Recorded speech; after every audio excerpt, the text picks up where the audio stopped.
I whakawhiwhia ngā toa whakaihu waka o te reo Māori, te reo Rangatira, me te ao haka ki wā rātou karahipi tētahi hui whakahirahira i te pāremata ko ngā toa rangatahi nei no Taiātea Wharekura me te kura o Ruamatā. E rua mano tāra ia tau mō ngā tau e toru e heke mai nei te uara o aua karahipi, anei te pūrongo a Macie Kuki no Aukaha. The top scholar for Te Reo Māori and Te Reo Rangatira is Te Kanawa Wilson. Ngāti rangi, Ngāti Manawapohatu McGarvey Borrell, Tainui o Tainui, Whanganui, Ngāti Tūwharetoa, Ngā Taiātea Wharekura.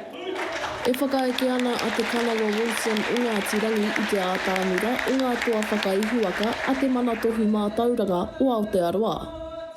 Ko ngā rautaki i whāia e au, ko te tono atu ki etahi atu o ngā tohunga i roto i te reo Māori. O tira, kua waimari e au i taku nohotai ki etahi o ngā kita o te reo Māori. Ko Greg Koia tētahi i taunaki mai i au, ko Uncle King Kiriona, ko roa nei, i āwhina ana i au me taku ara i roto i te ao Māori, taku pāpā, o tira aku kai ko reo Māori. He manu tai ko a Te Kanawa Wilson o Ngā Taiātea Wharekura kua toa whakaihu waka i ngā karahipi e rua mo te reo Māori me te reo Rangatira.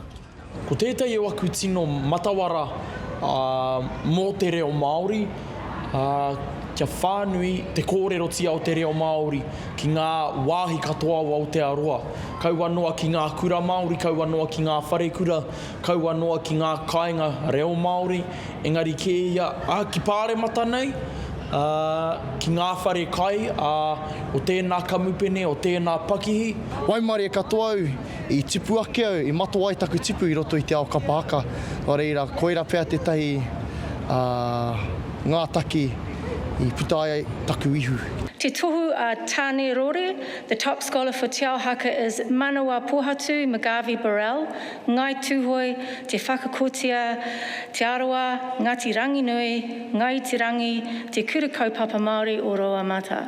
Ko Manawapohatu McGarvey Borrell o te kura kaupapa Māori o Ruamatā hoki, te toa mo te tohu a Tānerore ki te hiranga o te ao haka. Taku wāhanga, kai ngā kaunui ana au, ko te waiata āringa.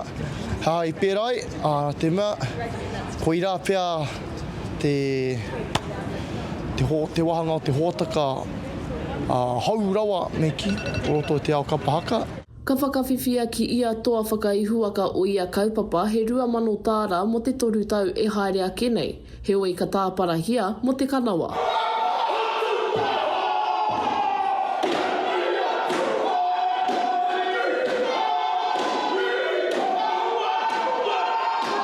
Tāku e tino wawatahia nei, kaua noi ho mōku, engari mo te hunga rangatahi, tira ngā uri whakaheke, kia titia tēnei o ngā taonga, tēnei o ngā mahinga, te whatimanawa, te tatau, hei mahinga, hei kawenga mau, ki tēnei au hou. Mōku ake, ko te ara e whāia nei e au, he ara i roto i te ao Māori, kaua noi hoku te reo Māori. Kei te whai au i te ara o te mātauranga, ko te ture i tēnei wā. O tira, kei te whai au i te ara o te kapahaka anō hoki. O tira, e pirangi ana au ki te whai i ngā mahi porotiki i tētahi wā.